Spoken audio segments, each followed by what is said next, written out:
Want to learn some effective ways of navigating change? Well, I see now as ripe for change. I see this year, the next few years, as ripe for change amidst change.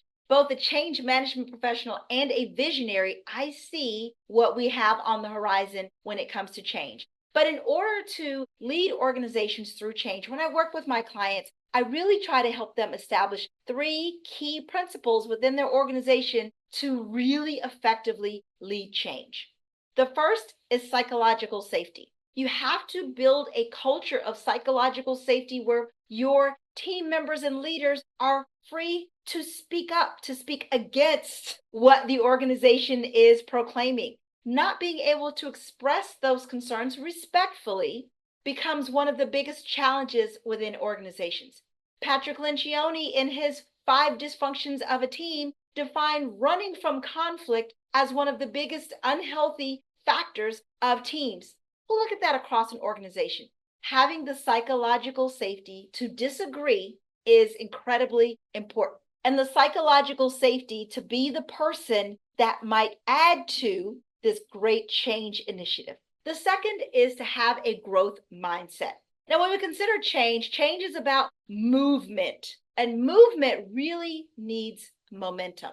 And when we have a growth mindset, one of the first things that we adopt is the understanding that a misstep or a failing is not the end. It means that if we didn't get it right this time, then we can get it right next time. And that we'll grow as a result of what we did right and what we did wrong. A growth mindset, both individually, brings about an attitude of continuous improvement, continuous learning, continuous growth. And think about that within your organization, if everyone is continuously growing and you're continuously growing together and in the bond that culture builds, then that builds resilience within your organization. So if you want to be able to have change happen effectively within your organization, you want to ensure that your organization has a growth mindset.